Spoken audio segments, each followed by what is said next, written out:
Good morning guys, स्वागत है आप सभी का विद्यासागर गुरुजी यूट्यूब चैनल पर। आज हम लोग पढ़ने जा रहे हैं मुग़ल साम्राज्य के तहत औरंगजेब के बारे में। तो औरंगजेब के बारे में चालू करने से पहले हम लोग क्या आप जानते हैं के तहत पूछा गया सवाल आज का है कि शाहजहाँ का पुत्र दारा शिकोह किस सूफी संत का शिष्य था। आपको बताना है कि दारा शिकोह किस सूफी संत का शिष्य था।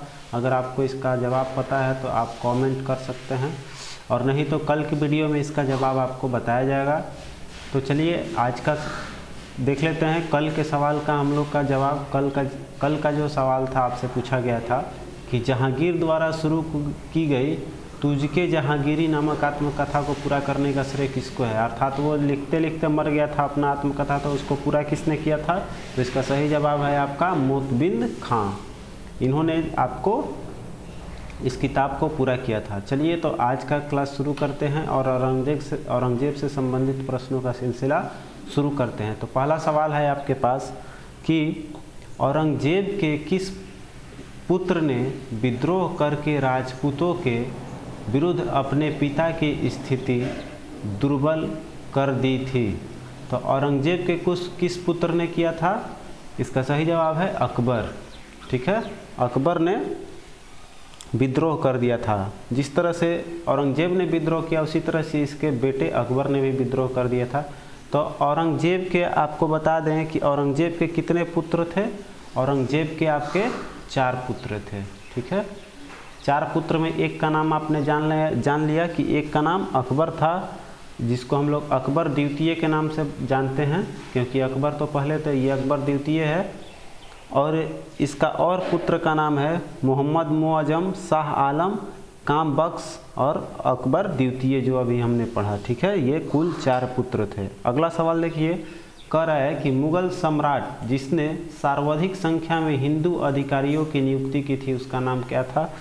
तो सबसे ज़्यादा मुग़ल काल में आपका हिंदू था सबसे ज़्यादा किसके अधिकारी, तो औरंगजेब। ठीक है, ऑप्शन बी सही है। और इसके लगभग हिंदू मनसबदारों की संख्या इसके शासनकाल में हिंदू मनसबदारों की संख्या कितनी थी। हिंदू मनसबदारों की संख्या आपकी 337 थी, जो सभी मुग़ल शासकों के शासनकाल से ये अधिक था। ठीक है, चलिए आगे चलते हैं अगले सवाल की ओर। कह रहा है कि बीबी का मकबरा निर्मित था, अर्थात किसने निर्मित करवाया था बीबी का मकबरा। तो औरंगजेब ने करवाया था। रजिया उल दुर्रानी के उसके स्मारक में स्मरण में उसको बनवाया था। चलिए अब आगे बढ़ते हैं क्वेश्चन नंबर 4 में। कह रहा है कि मुग़ल गद्दी पर औरंगजेब शाहजहाँ का उत्तराधिकारी हुआ। मुग़ल गद्दी पर औरंगजेब शाहजहाँ का उत्तराधिकारी था। चलिए यहाँ तो हो गया कि मैंने शाहजहाँ का उत्तराधिकारी बना औरंगजेब। तो क्या कह रहा है, ज्येष्ठ पुत्र उत्तराधिकारी के नियम का पालन किया था। ज्येष्ठ पुत्र इसका दारा शिकोह था। ठीक है, लेकिन उसको क्या किया था इसने, औरंगजेब ने बाज़बरदस्ती उसको युद्ध में हराकर खुद राजगद्दी पर बैठा था। तो बताना है कि ए और आर क्या दोनों सही है। तो आपका स्टेटमेंट ये ए तो सही है कि इसने आपका ए सही है, क्योंकि ये जो है औरंगजेब जो है वो उत्तराधिकारी बना था शाहजहाँ के बाद, लेकिन उत्तराधिकारी के नियम का पालन नहीं किया था। तो आपका ए जो है सी जो है वो सही हो जाएगा। ठीक है, आगे चलेंगे।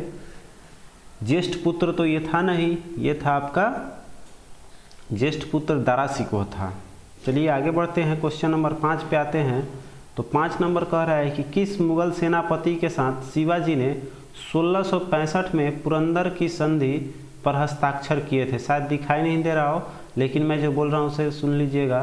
किस सेनापति के साथ शिवाजी ने 1665 ईस्वी में पुरंदर की संधि की थी। तो आपका पुरंदर का संधि किसके किसके बीच में हुआ था, तो जयसिंह और शिवाजी के बीच में। ठीक है, तो इसमें जयसिंह आपका ऑप्शन बी में है, तो ऑप्शन बी जो है आपका सही हो जाएगा। और ये दे ही रहा है 1665 ईस्वी। चलिए आगे बढ़ते हैं, देखते हैं आगे। जजिया किसके शासन काल में पुनः लगाया गया था। तो देखिए जजिया कर की समाप्ति अकबर के द्वारा कर दिया गया था, लेकिन पूछ रहा है कि फिर ये किसके द्वारा लगाया गया था। तो आपका औरंगजेब के द्वारा। और औरंगजेब कब इसको फिर से प्रारंभ किया था? 1679 ईस्वी में। ठीक है, तो इसका आई बटन पे क्लिक करके आप अकबर से संबंधित सभी जानकारियों को देख सकते हैं। चलिए आगे चलते हैं, अब अगले सवाल की ओर बढ़ेंगे। क्वेश्चन नंबर 7 कह रहा है कौन सा मकबरा द्वितीय ताजमहल कहलाता है? तो द्वितीय ताजमहल हम लोग किसको बोलते हैं? बीवी के मकबरे को, बीवी की मकबरे को हम लोग ताजमहल कहते हैं। और ये किसका स्मारक है? तो रजिया उल दुरानी का। ठीक है, तो आपका द्वितीय ताजमहल इसी को कहा गया है, रजिया उल दुरानी का मकबरा, जिसको हम लोग बीबी का मकबरा भी कहते हैं। चलिए क्वेश्चन नंबर 8 देखते हैं, 8 पे आते हैं। तो 8 कह रहा है दिल्ली के लाल किले में मोती मस्जिद का निर्माण किसने करवाया था? तो इसका सही जवाब है आपका औरंगजेब। ठीक है, चलेंगे अगले सवाल पे। कह रहा है कि निम्नलिखित में से किस मुगल बादशाह को 2 बार राज अभिषेक हुआ था? तो 2 बार राज अभिषेक किसका हुआ था? औरंगजेब का। देखिए एक बार क्या होता है कि उत्तराधिकारी का युद्ध होता है जो 1657 से लेके 59 तक चलता है। ठीक है, मतलब कि ये चलता है आपका धर्मठ के युद्ध से लेकर आपका चला है देवराय के युद्ध तक। तो इसमें क्या होता है कि प्रथम बार में हड़बड़ी में ये क्या करता है कि आगरा में अपना राज्याभिषेक करवाता है।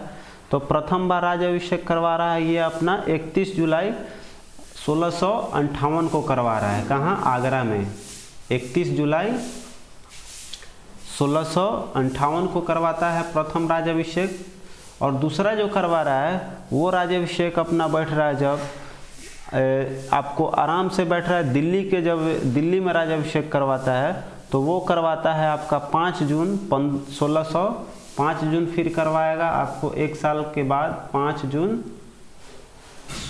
1659 में ये अपना फिर दूसरा राज्याभिषेक करवाता है। तो एक करवाता है आगरा में, एक करवाता है दिल्ली में, 5 जून को ये है। तो देखिए 2 राज्याभिषेक हुए औरंगजेब का। चलते हैं अगले सवाल की ओर। करे किस मुगल बादशाह को जिंदा पीर कहा गया है? तो इसका सही जवाब है औरंगजेब। चलते हैं अगले सवाल 11 नंबर पे। देखिए करे औरंगजेब द्वारा चलाई गई जिहाद का अर्थ क्या है? तो जिहाद का अर्थ है दारुल इस्लाम। दारुल इस्लाम का हिंदी में अर्थ होता है इस्लाम का देश। तो उसका यही मकसद था भारत को इस्लाम का देश बनाना, जिसको बोला गया है जिहाद। चलिए चलते हैं क्वेश्चन नंबर 12 पे आते हैं। करें निम्न में से कौन सम्राट औरंगजेब की पुत्री थी? तो औरंगजेब की पुत्री आपकी कौन थी? मेहरुनिशा बेगम। इसकी जितनी भी पुत्रियां थी उसमें निशा जरूर लगा हुआ है, तो इसमें ऐसे आपको याद रखना है। इसमें ऑप्शन में दिया हुआ है औरंगजेब की पुत्री मेहरुनिशा बेगम। चलिए क्वेश्चन नंबर 13 को देखेंगे। तो कह रहा है कि औरंगजेब ने बीजापुर की विजय कब इसने हासिल की थी? तो बीजापुर कब मिलाया था अपने में? बीजापुर अपने मुगल साम्राज्य में मिलाया था 1686 ईस्वी में। ठीक है, तो उस समय बीजापुर को अपने साम्राज्य में मिला लिया था 1686। याद हो गया। चलिए चलते हैं धर्मठ का युद्ध निम्न में से किनके बीच लड़ा गया था? तो धर्मठ का युद्ध आपको बताना है किसके बीच लड़ा गया था? तो औरंगजेब और दारा शिकोह के बीच। ये एक उत्तराधिकारी का युद्ध था, तो औरंगजेब और दारा शिकोह का युद्ध। और आपको बता दें कि धर्मठ का युद्ध आपका कब हुआ था? तो धर्मठ का युद्ध हुआ था 15 अप्रैल 1658 को। यहाँ लिख दे रहे हैं ताकि आपको याद रहे। 15 अप्रैल 1658 को। ठीक है, तो चलिए आगे बढ़ते हैं, आते हैं अगले सवाल की ओर। तो कह रहा है कि 15 नंबर औरंगजेब ने किसको साहिबात उज जमानी की उपाधि प्रदान की थी? तो देखिए साहिबात उज जमानी, साहिबा नज़र आ रहा है तो आपका इसमें लेडीज नाम आएगा जहां आरा। जहां आरा कौन थी?